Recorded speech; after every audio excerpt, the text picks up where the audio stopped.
sandwich shop, ladle my soup from the kettle pot, so surrounding myself with the smolder looks, parsing that gaze for the right intentions.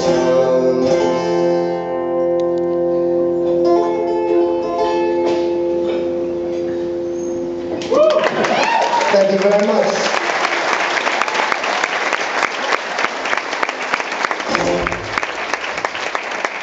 So this next number in our musical program is from a recent long-playing record album of mine entitled Yes and Also Yes. Yes and Also Yes. It is partially a reference to the philosophies of improvisational sketch comedy, but for the most part, it simply was the title of my OkCupid profile. At which I was fucking miserably unsuccessful. I met many, many women that were older and larger than I suspected they would be. Not that there's anything wrong with old, large women. But like, I wasn't lying about like my height and age, and people were like, no, you gotta lie about your height and age. Not really my thing, I suppose. Although, last night in Portland, I mentioned that, and two people came up and they were like, hey, it's our first OkCupid date. And I was like, you guys, right on.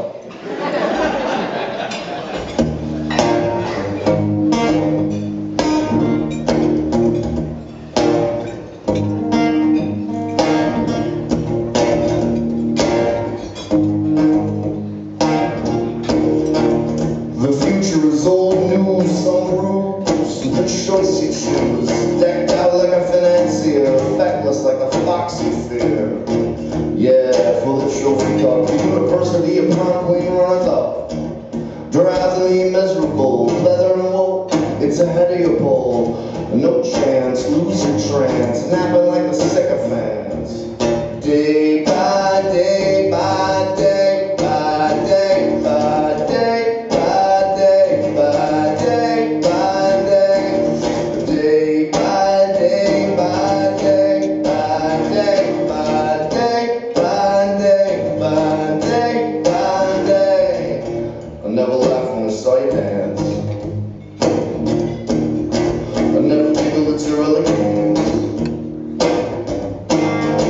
retrace your paces, porous faces, come off aces this, and you're ready to kiss that like an acrobat.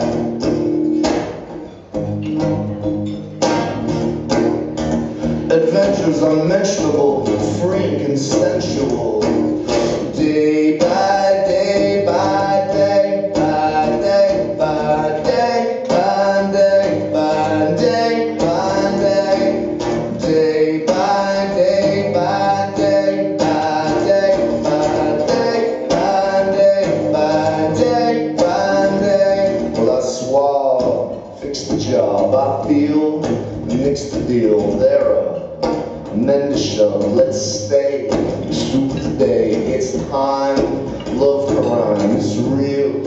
Burn the wheel, it's done. So's the fun, be free, tread on me.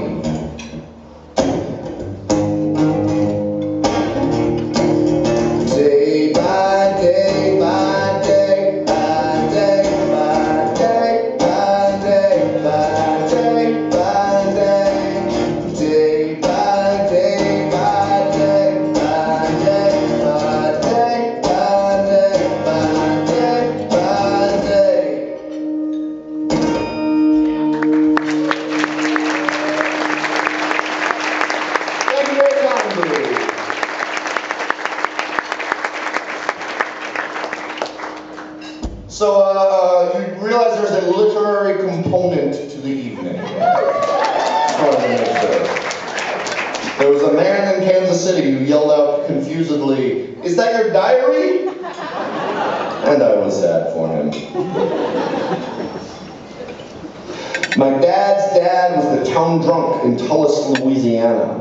In the mid-1950s, when everybody else's family had gotten a car, my dad's family still had a horse, because the horse knew how to get home. My grandfather would get wasted at the bar, slump on the horse when his money was gone, and the horse would take him home. He lost their house in a card game. I mean, he literally lost their house in a card game. He came home and said, "Get up, everybody, we have to leave."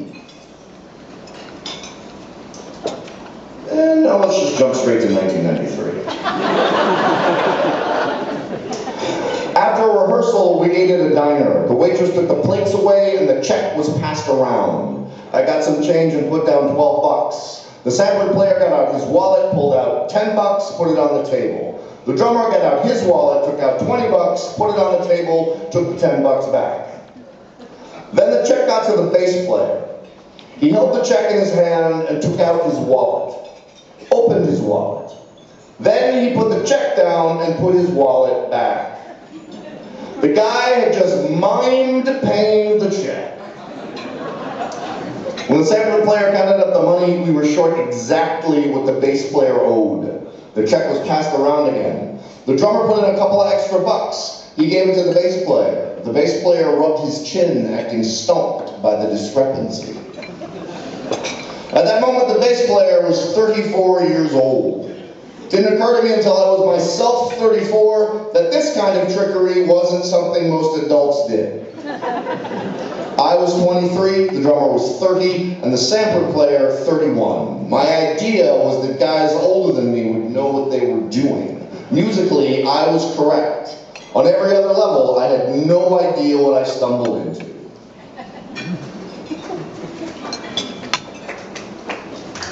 Don't applaud, guys. In fact, it's one of the great quandaries of this tour has been like, yeah, fucked up behavior, woo! Utter degradation and sadness, woo! So the drummer was Israeli, but enjoyed speaking as if he were a rapper. Not an Israeli rapper, of whom apparently there are many.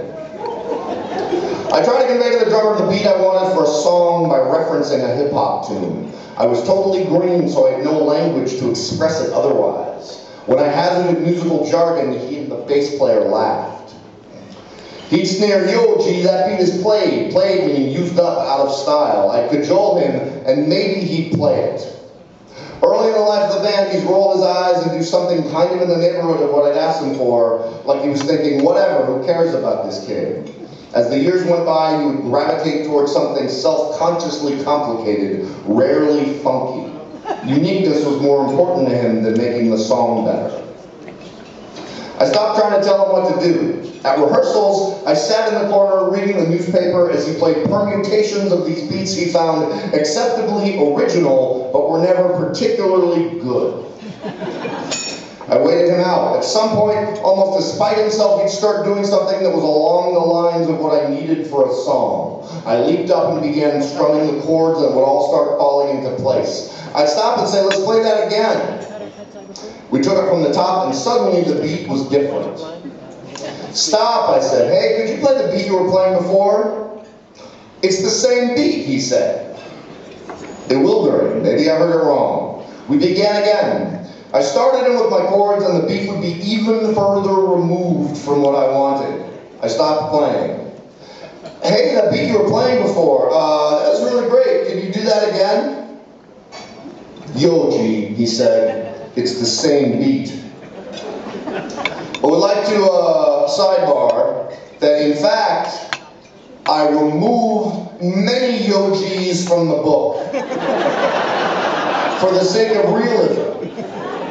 Because no one could possibly believe that someone would begin almost every single sentence they spoke in life with Yo-G. But I promise you, it was fucking weird.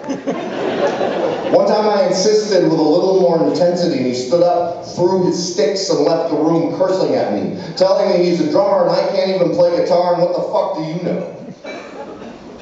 We were playing a college festival at a track stadium. I was way up in the bleachers watching the drums get sound checked. Suddenly he played a beat that I wanted in a song for years, this kind of shuffly hip-hop beat with a buoyant triplet in the kick drum part.